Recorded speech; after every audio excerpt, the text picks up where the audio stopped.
مطلب کیا رہا ہے اور قرآن کیا کہتا ہے؟ دو باتیں میں عرض کرتا ہوں. پہلی بات یہ کہ چونکہ ان چیزوں کا تعلق ہمارے براہ راست مذہب سے ہے، ہمارے روز رمضان پھر عید، یہ کہنا کہ اس کا مذہب سے کوئی تعلق ہی نہیں ہے، یہ عام چیزیں ہیں، یہ بالکل غلط ہے. اور ہم نے دیکھا ہے کہ قوم مذہب کے معاملے میں مذہبی اشخاص پر ہی اعتماد رکھتی ہے. آپ زبردستی اس کے ذہن کو مول کر دیں کسی طرف، وہ الگ بات ہے. اور مذہبی لوگ بھی غلط ہو سکتے ہیں، ہر فیلڈ میں کالی بھیڑیں ہوتی ہیں، لیکن بہرحال مذہبی شخص پر پھر بھی اعتماد کیا جا سکتا ہے. آپ تو ماشاءاللہ پروگرام کرتے ہی ہیں، آپ کے سامنے بیٹھ کے کتنا سفید جھوٹ بول رہے ہوتے ہیں، اتنا غلیظ جھوٹ بول رہے ہوتے ہیں. ایسے لوگوں پر اعتماد کر کے دینی معاملات ان کے ہاتھ میں دے دینا، جب چاہیں کچھ کریں، جب چاہیں کیسے کریں، فرانسک رپورٹس بنا لیں الٹی سیدھی، جس کو چاہے مجرم بنوا دیں، جس کو چاہے باہر نکال دیں. کیسے اعتماد کیا جا سکتا ہے مذہب کے معاملے میں؟ ہمارا مذہب ایک معیار مقرر کرتا ہے کہ گواہی بھی کس کی ہونی چاہیے، شہادت کس کی ہونی چاہیے، رائے کس کی معتبر ہوگی، عادل میں، فاسق میں، مستور الحال میں، کافر کی گواہی میں یا ان کی اطلاع میں فرق کیا گیا. مذہب اتنے احتیاط فرماتا ہے. پہلی بات تو یہ کہ اس میں دینی لوگوں پر اعتماد ہی ضروری ہونا چاہیے، یہ معاملہ دینی لوگوں کے ہاتھ میں ہونا چاہیے. دوسری بات یہ، ایک اصول بنیادی یاد رکھیے کہ کوئی بھی ایسا طریقہ وضع کرنا کہ نبی کریم صلی اللہ علیہ وسلم کے فرمان پر عمل کی ظاہری کوئی صورت نہ رہے، یہ غلط ہے. اگر ہم اس طرح جدید ٹیکنالوجی سے قرآن اور حدیث کے احکام کو نظر انداز کر کے اپنا ایک راستہ طے کریں گے تو اللہ اس کے رسول کے احکام کے چھوڑنے کی عادت بنتی جائے گی. ہر شخص جس چیز میں چاہے گا کوئی نہ کوئی ٹیکنیکل چیز نکال کر اور وہ قرآن و حدیث کو چھوڑنا شروع کرے گا. میں سمجھنے کے لیے کہہ رہا ہوں کہ یہ بحث بہت ہے، تو اس میں اگر کوئی یہ کہے کہ جناب یہ تو دیکھیں پھر جدت پسندی سے روک رہے ہیں جی، اس زمانے میں ٹرانسپورٹیشن کی طریقہ کار مختلف تھا، آج قطعی مختلف ہے. اگر ہم اس پر ہی رہ جائیں تو پھر ہم دنیا کے ساتھ چل نہ سکیں.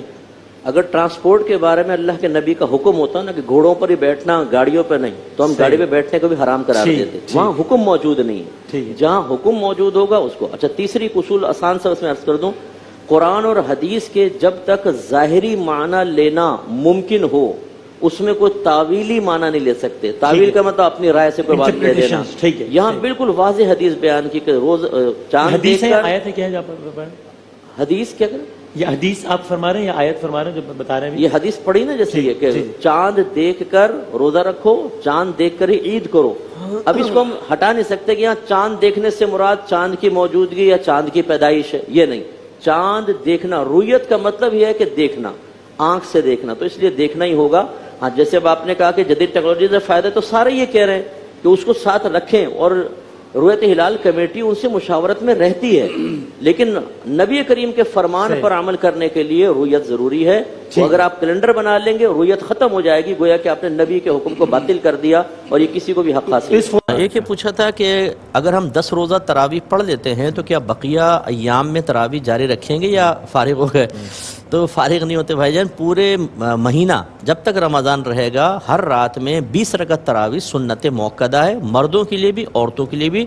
تو اس کے بعد پھر آپ کنٹینیو رکھیں. اچھا، اس سے روزہ متاثر نہیں ہوگا اگر کوئی مطلب تراویح نہ پڑھے؟ یہ بھی ایک غلط خیال ہے. بعض کہتے ہیں جی نماز تو پڑھتے نہیں، روزہ رکھ رہے ہیں. نماز ایک الگ مستقل عبادت ہے، روزہ ایک الگ مستقل عبادت ہے. اگر فرض نماز بھی چھوڑ دے تو روزے پہ کوئی فرق نہیں پڑے گا، وہ تو فرض ادا ہوگا. ہاں، وہ گناہگار ضرور ہوگا. ایسی سنت موقدہ کا ترک کرے گا، عادت بنا لے گا تو گناہگار ہوگا، مناسب نہیں ہے، اس کو ادا کرنی چاہیے. لیکن روزے کی صحت پہ کوئی فرق نہیں پڑتا. مرد حضرات تو تراویح جو ہے جماعت سے پڑھ لیتے ہیں، خواتین کے لیے ان میں یہ ہوتا ہے کہ ہم کس طرح جماعت میں شامل ہوں، اس کے حوالے سے بھی ایک سوال یہ تھا. دیکھیں، بعض جگہ تو ایسا ہوتا ہے کہ مردوں کے ساتھ خواتین کا بھی اہتمام ہوتا ہے، خصوصاً باہر کی کنٹریز کے اندر ایسا ہوتا ہے. جمعے میں بھی اہتمام ہوتا ہے عورتوں کا پردے کے اندر، اور تراویح میں بھی اہتمام کرتے ہیں. تو جہاں ایسا عرف رائج ہے وہاں تو عورتوں کا پردے کے ساتھ اور محرم کے ساتھ آنے میں کوئی حرج نہیں ہے. لیکن جہاں ایسا رواج نہیں ہے وہاں بہنیں علیحدہ علیحدہ ہی پڑھیں. لیکن میں اکثر یہ کہتا ہوں کہ کوئی عالمہ، اچھی عالمہ ہے جو اچھا بیان کر سکتی ہوں، لوگوں کو مسائل سکھا سکتی ہوں اور اصلاحی بیان کر کے عورتوں کو گناہوں سے محفوظ رکھ سکتی ہوں، اور صورتحال یہ ہو کہ اگر عورتوں کو تراویح جماعت سے نہ کروائی جائے تو وہ گھر میں بھی نہیں پڑھتی ہیں بعض اوقات، تو پھر ایسی جگہ مجتمع کر کے اجتماعی طور پہ جماعت کر لی جائے اور اس کے بعد وہ عالمہ روحانی اور باطنی اور ظاہری تربیت کریں. اس کے بہت اچھے مطلب اثرات مرتب ہوں گے.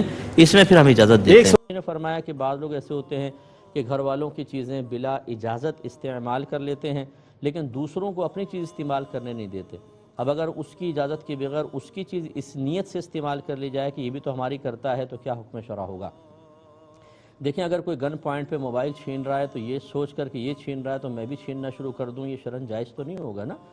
تو اس لیے اگر وہ غلط کر رہے ہیں تو آپ اجتناب کریں، آپ وہ غلطی نہ کریں۔ بلا اجازت کسی کی چیز استعمال کرنا جبکہ سامنے والے کے قلب میں ناگواری پیدا ہو، یہ گناہ ہوتا ہے۔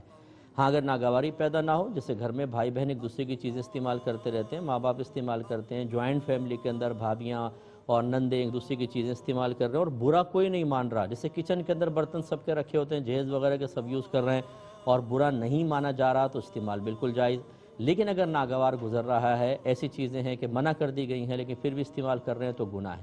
اب اس کی بھی ایسی ہی چیزیں استعمال کرنا جو کہ ہم کریں تو وہ ناگوار محسوس کرے، وہ بھی گناہ ہوگا۔ تو ہمارے لیے کسی گناہ کا ارتکاب کے لیے دلیل کسی کا گناہ یا کسی کا برا فعل نہیں بن سکتا ہے کہ جی ہمارے لیے جائز ہے کیونکہ وہ بھی ایسا کرتا ہے۔ ہمیں اجتناب کرنا چاہیے، گویا کہ آپ کو اجتناب کرنا چاہیے، اس کی چیزیں استعمال نہ کریں۔ ہاں اس کو سختی سے منع کریں یا پھر اس کو بڑوں کو فیصلہ کروائیں کہ وہ یہ کہیں بھی جب تم دوسروں کو استعمال کرتے ہو تو اپنی بھی کرنے دو۔ لیکن اس کے باوجود پھر بھی اگر بڑے بھی فیصلہ مسلط کر دیتے ہیں اور اس کے دل میں ناگواری پیدا ہو اور وہ راضی نہ ہو، تو پھر ہمارے لیے ان کی چیزیں استعمال کرنا جائز نہیں ہے۔